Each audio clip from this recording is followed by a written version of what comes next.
Dari cicak aja bisa belajar. Bapak baca dari cicak. Cicak itu banyak nggak bagus sifat. Cicak itu dia tahan bangunan. Dibilang ini aneh kalau nggak tahan di masjid rubuh. Gitu. Nah itu perasaan cicak. Dia pikir dia yang nahan bangunan, padahal dia nempel di sana aja. Kita banyak kayak cicak. Kalau keadaannya gimana? Apa makanan favoritnya cicak? Nyamuk.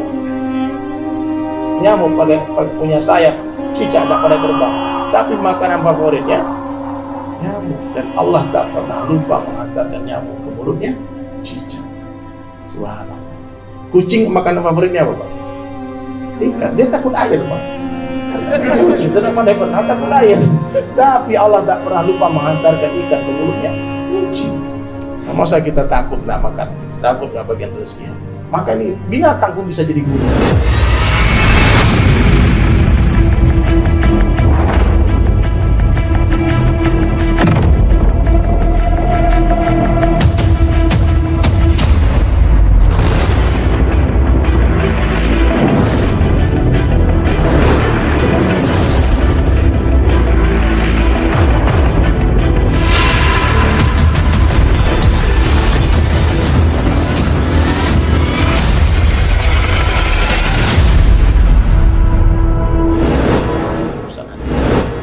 Sunnah apa yang paling dicintai oleh Rasulullah SAW? Salat 5 waktu berjamaah di tempat azan dikumandangkan. Pak, 5 waktu jangan sampai ditinggalkan, Pak. Kita rugi besar. Kita rugi besar. Untuk urusan dunia beda 10% pun kita cari barang ke Bandung, Pak. Kenapa ke Bandung, Bang? Tanah Abang kan ada jual bahan. Tanah Abang 10.000, Bang. Di Bandung 8.000. Beda 20%. Nah, boleh ke Bandung, Pak. 20%. Ini 2.700%. Antum salat sendirian dapat 1 juta. Salat berdua dapat berapa? 27 juta. Itu kalau diterjemahkan ke 27 kali lipat. Tapi itu 27 derajat, Pak. Kita kan sekolah, Pak. Itu akarnya banyak, rusak kalkulator, Pak. Hitungnya. Nah, ada karamah yang lebih dahsyat daripada karamahnya salat berjamaah. Setelah dengar fadilah sholat berjamaah, Pak, waktu itu masih underground, itu masih, saya bilang sih Allah, bagaimana cara saya bikin sholat berjamaah? Kata teman saya, niat. Masa niat saja? Ya, tapi niat sungguh-sungguh. Caranya bagaimana? Kamu karantina di masjid. Untuk bisa sholat berjamaah terus-terusan, kamu harus dikurung di masjid. Berapa lama, Bang? 3 hari. Bang, 3 hari saya diikat di masjid. Gak boleh keluar. Pokoknya matikan handphone. Subuh di masjid, zuhur di masjid, asar di masjid, maghrib di masjid, isya di masjid. 72 jam, berarti 5 kali 3, 15 kali sholat. Setelah itu hadirin mulia, rindu hati pulang ke masjid. Ayam dikurung 3 hari di kandangnya, Pak. Ayam dikurung 3 hari di kandang, habis itu lepas, Pak. Dia pasti tahu jalan pulang. Hatinya terpaut kepada kandangnya. Makanya ini metode bagus hadirin mulia. Yang dilakukan Rasulullah itu juga begitu. Nabi kalau ada tawanan perang, diikat 3 hari di tiang Masjid Nabawi. Disuruh berpikir. Waktu makan lepasan ikatan, disuapin makan. Nangis mereka. Ya Allah, itu tangan yang tadinya membengkal leher kami ya, sekarang suapi kami makan. Setelah 3 hari ditawarkan, kamu tetap sini jadi orang Islam atau pulang kampungmu, jangan macam-macam. Hiduplah tenang, damai dalam lindungan dalam kekuasaan Islam. Hampir semua itu tawanan perang, nggak mau pulang bersyahadat, ingin jadi sahabatnya Rasulullah SAW. Jadi hadirin mulia, setelah itu 3 hari itu tahun 2000 itu sampai sekarang tidak pernah sekalipun tinggalkan berjamaah di masjid dengan sengaja. Karena saya sudah sumpah sama Allah.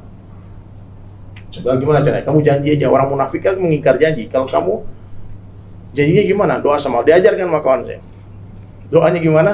Ya Allah, kalau aku sengaja meninggalkan sholat berjamaah, dengar azan, terus aku nggak ke masjid, matikan ya Allah. Berani, Pak? Ayo doa. Tapi itu doa saya, Pak. Jangan ditiru, Pak. Doa saya, Pak. Mati, Pak. Patahkan lehernya. Pokoknya ekstrim doanya. Pokoknya hancurin aja. Kalau aku sengaja dengar azan, aku gak ke masjid, ya Allah. Hancurkan, ya Allah. Matikan aku. Tapi itu doa boleh buat diri saya. Karena saya waktu itu parah banget. Terlalu banyak sekali dosa. Saya rasakan hadirin di Bali kan. Sekian tahun jauh dari masjid, gak pernah ke masjid, gak pernah sholat dan sebagainya. Apa akhirnya hadirin mulia? Allah jaga sampai sekarang. Karena kalau kebayang, Pak, ini mati beneran kacau juga kan. Ini masih takut mati, Pak, masih cinta dunia kan. Allahu Akbar. Jadi hadirin mulia, perkara yang susah kalau diniatkan akan jadi mudah, perkara yang mudah kalau tidak diniatkan akan jadi susah. Sholat Jumat kenapa full masjid, Pak? Kenapa rame? Karena orang yang datang sholat Jumat telah pasang niat untuk datang Jumat depannya.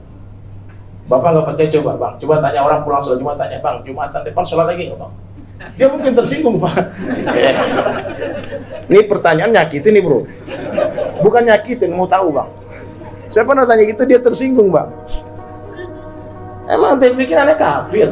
Bukan gitu, asar nanti ke masjid ya Pak? Kalau asar ada meeting, asar. Tapi kalau Jumatan pasti datang. Kenapa asar sepi, Jumatan full masjid? Kenapa? Orang nggak ada yang niat pergi sholat asar, tapi orang niat sholat Jumat. Padahal sholat Jumat lebih susah dari sholat asar, dari sholat zuhur. Jumat itu Pak, antrian wudhunya panjang, ya nak? Cari parkir motor mobil susah, risiko sendal hilangnya banyak. Wah, khutbah setengah jam. Panjang Pak, tapi kenapa perkara yang susah itu jadi mudah? Karena diniatkan. Maka pasang niat Pak, nanti Bapak sholat asar di sini di masjid. Jangan tunggu azan, kita yang nunggu azan.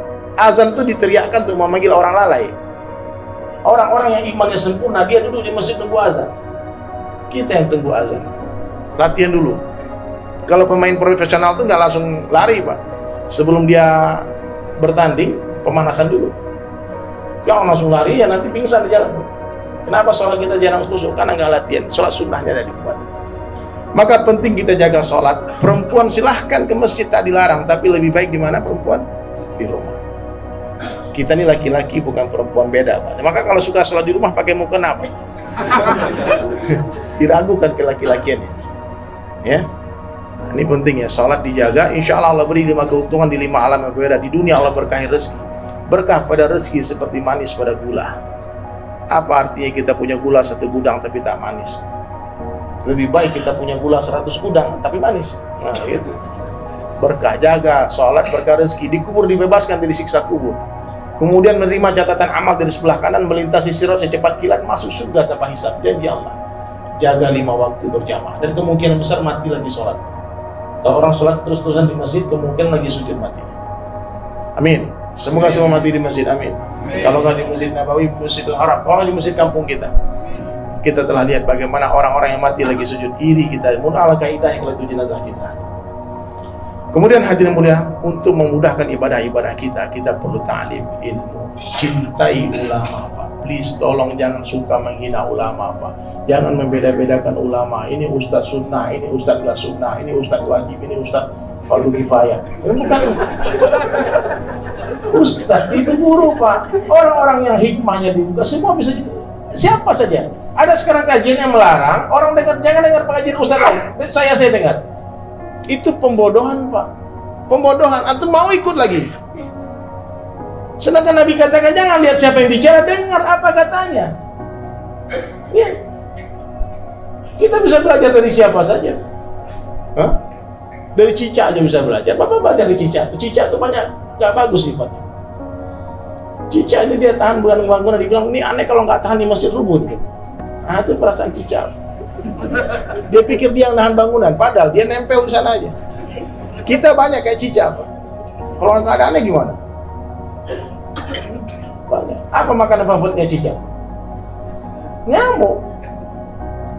Nyamuk pakai punya sayap. Cicak tidak pada terbang Pak. Tapi makanan favoritnya nyamuk. Dan Allah tak pernah lupa menghantarkan nyamuk ke mulutnya cicak. Diam-diam merah. Ada seekor nyamuk. Hap! Nyamuk yang datang. Subhanallah. Kucing makanan favoritnya apa Pak? Ikan. Dia takut air Pak. Kucing tidak pernah takut air. Tapi Allah tak pernah lupa menghantarkan ikan ke mulutnya kucing. Nah, masa kita takut nak makan? Takut gak bagian rezeki? Maka ini binatang pun bisa jadi guru kita.